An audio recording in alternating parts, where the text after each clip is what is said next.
श्री शिवाय नमस्तुभ्यम। आप सभी दर्शकों का मेरे चैनल में स्वागत है। आज 12 दिसंबर है और आप सभी जानते हैं कि आज अमावस्या तिथि है और अमावस्या तिथि पर किए जाने वाले कुछ विशेष उपाय होते हैं जो अमावस्या तिथि पर ही किए जाते हैं। और अमावस्या तिथि पर जो भी व्यक्ति उपाय करता है तो वह अपने पितरों को प्रसन्न कर देता है। ऐसे तो हम अपने पितरों को कभी याद नहीं करते हैं, पर कुछ दिन होते हैं अपने पितरों के नाम के, तो उन्हें उस दिन कभी याद कर लिया जाता है तो हमारे पितर हमेशा हमसे प्रसन्न होते हैं और हमें पितृ दोष भी नहीं लगता है। आप सब जानते ही होंगे कि पितृ दोष के कारण हमें कितनी परेशानियों का सामना करना पड़ता है। कभी हमारे घर में कुछ अच्छा होने वाला रहता है तो अच्छा भी नहीं होता है, शुभ कार्य भी नहीं होते हैं। पितृ दोष के कारण कभी कभी ऐसा होता है कि हमारे घर में बच्चों की तरक्की रुक जाती है, कभी बच्चों का शादी ब्याह संबंध कभी चलता भी हो तो वह भी बिगड़ जाता है और संबंध पक्का नहीं होता है। घर में लड़ाई झगड़ा चलता ही रहता है और घर में एकता कभी नहीं बनती है। पितृदोष के कारण अनेक समस्याओं का सामना करना पड़ता है। और कभी हम पितृदोष निवारण के लिए कभी हम कुछ उपाय कर लेते हैं अमावस्या तिथि के दिन, तो इससे क्या होगा, हमारे पितृ हमसे हमेशा प्रसन्न रहेंगे और कभी भी हमें पितृदोष नहीं लगेगा और हमारा घर सुख समृद्धि से हमेशा भरा रहेगा और हम जो भी कार्य करेंगे उसमें हमको सफलता ही प्राप्त होगी। तो ऐसे ही कुछ उपाय हम लेकर आए जो हमारे पूज्य गुरुजी पंडित प्रदीप मिश्रा जी द्वारा बताए गए उपाय है जो अमावस्या तिथि पर ही किए जाते हैं। तो वही उपाय हम आपको इस वीडियो के माध्यम से बता रहे हैं। कभी आप वीडियो में पहली बार आए तो चैनल को सब्सक्राइब जरूर कर लीजिएगा, कमेंट में हर हर महादेव जरूर लिख दीजिएगा। तो चलिए हम बताते हैं आज का पहला उपाय।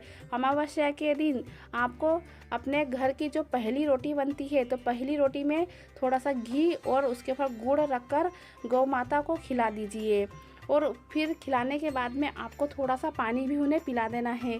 आप कभी ऐसा करते हो तो आपके पितृ ऐसे तृप्त हो जाते हैं और आपको पितरों के साथ में 33 कोटि देवी देवताओं का भी आशीर्वाद प्राप्त हो जाता है। तो आप ये उपाय ना आज के दिन जरूर करके देखिएगा। आप सवेरे से तो शाम तक ये उपाय कर सकते हो। और आज का दूसरा उपाय है, आपको एक बेलपत्र लेना है और पंचामृत तैयार करना है। कभी आपके घर में कभी आप पीने के लिए पानी लेते हो, गिलास गिर जाता है, अचानक आपके हाथ से बार बार पानी गिर जाता है या फिर खाते समय कोल गिर जाता है, तो इससे ये पता चलता है कि आपके पितृ तृप्त नहीं हैं, भूखे हैं, प्यासे हैं। तो ऐसे में आपको ये उपाय अपने पितृ की तृप्ति के लिए करना है, उनको हमेशा खुश रखने के लिए उपाय करना है। तो आपको इस उपाय में क्या करना है, एक बेलपत्र लेना है और पंचामृत तैयार करना है। पंचामृत आपको किससे तैयार करना है आपको पता ही होगा, फिर भी मैं आपको बता देती हूँ। आपको घी लेना है, शक्कर लेना है, शहद लेना है, दूध लेना है और दही लेना है। आपको इन पांचों चीज़ों को मिलाकर आपको पंचामृत तैयार कर लेना है और एक बेलपत्री लेना है। बेलपत्री कहीं से टूटी फूटी नहीं होना चाहिए, कटी नहीं होना चाहिए और ना ही उसमें छेद होना चाहिए। इस बात का विशेष कर ध्यान रखिए और चली जाइए शिव मंदिर। शिव मंदिर जाकर आपको वह बेलपत्र सबसे पहले आपको माता अशोक सुंदरी के स्थान पर अर्पित कर देना है। डंडे का भाग आपको शिवलिंग की तरफ रखना है और पत्ती का भाग आपको जलधारा बेकर नीचे जाती है ना, आपको उस तरफ रखना है। वैसे तो बेलपत्री हमेशा उल्टी ही रखाती है और अभी भी उल्टी रखाएगी, पर पत्ती का मुख हमेशा शिवलिंग की तरफ होता है, पर इस बार आपको डंडे का भाग शिवलिंग की तरफ रखना है। इस बात का आपको ध्यान रखना है।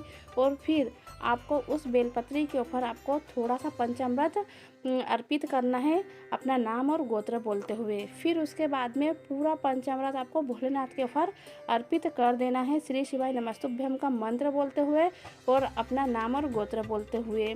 आप ये उपाय है ना अपनी पितरों की तृप्ति के लिए करिएगा और अपने जीवन में सब मंगलमय हो, सब शुभ कार्य हो और सब अच्छा ही अच्छा हो। इसके लिए आप ये उपाय अपने लिए और अपने पितरों के लिए ज़रूर करके देखिएगा। और आज का आखिरी और विशेष उपाय है, आपको 7 बिंदी लगाना है पीले चंदन की। 7 बिंदी आपको पीले चंदन की कहाँ कहाँ पर लगाना है, कौन कौन से स्थानों पर लगाना है ये भी जान लीजिए। कभी आपके घर में लड़ाई झगड़ा हमेशा होता रहता है, मनमुटाव रहता है, पति पत्नी की आपस में बनती नहीं है, बच्चे आपकी नहीं सुन रहे हैं, या फिर आपका कहना कुछ और है और सामने वाले का कहना कुछ और होता है, या फिर अन्य परेशानियों का सामना करना पड़ रहा है, तो आप ये उपाय ज़रूर करके देखिएगा। आपको क्या करना है, आपको थोड़ा सा पीला चंदन घोल लेना है, कभी सूखा है तो घोल लेना है और कभी गीला है तो कोई बात नहीं, वैसे ही आपको लेके शिव मंदिर पहुंच जाना है। शिव मंदिर जाकर आपको सबसे पहले आपको एक बिनकी गणेश जी के स्थान पर, जो राइट हैंड साइड होता है, right hand side Ganesh ji का स्थान होता है, वहाँ पर एक बिनकी लगा देना है श्री शिवाय नमस्तुभ्यम का मंत्र बोलते हुए। फिर दूसरी बिनकी आपको कार्तिकेय के स्थान पर लगाना है, लेफ्ट साइड, तो वहाँ पर आपको लगा दें। और यह बिनकी आपको शिवलिंग में ही लगाना है, आपको कहीं और नहीं लगाना है। शिवलिंग के अंदर ही भोलेनाथ का पूरा परिवार रहता है, तो आपको बिनकी वहीं पर लगाना है। तो आपने दूसरी बिनकी आपने कार्तिकेय जी के स्थान पर लगा दी और तीसरी बिनकी आपको माता अशोक सुंदरी के स्थान पर लगाना है। चौथी बिनकी आपको माता के हस्तकमल कटी भाग पास लगाना है और पांचवी बिनकी आपको जो भोलेनाथ की 5 पुत्रियां है, जया, विशेरा, गोदली, शामली वाली, देव, ये पांचों पुत्रियां जो ऊपर कलश बंधा रहता है उसमें है विराजमान। तो आपको कलश में एक बिनकी लगा देना है और कभी कलश ऊपर नहीं बंधा है तो भोलेनाथ के ऊपर ही पांचों पुत्रियों का नाम लेते हुए एक बिनकी लगा देना है। और फिर आपको छठवीं बिंदी आपको जो नंदी महाराज के 2 सींग है, दोनों सींगों में से कोई भी एक सींग में आपको एक बिनकी लगा देना है। और 7वीं बिंदी आपको शिवलिंग के ऊपर लगा देना है अपना नाम और गोत्र श्री शिवाय नमस्तुभ्यम का मंत्र बोलते हुए। इस प्रकार 7 बिंदियाँ 7 स्थानों पर आपको लगाना है। बस मात्र आपको यही उपाय करना है अमावस्या तिथि पर। आप ये उपाय सवेरे से तो शाम तक, प्रदोष काल जब तक रहे जब तक आप ये उपाय कर सकते हो। आज के उपाय कैसे लगे, अच्छे लगे तो लाइक कर दीजिएगा, कमेंट में हर हर महादेव जरूर लिख दीजिएगा। और अभी तक कभी चैनल को सब्सक्राइब नहीं किया है तो चैनल को सब्सक्राइब जरूर कर लीजिएगा। हर हर महादेव, जय बम भोले।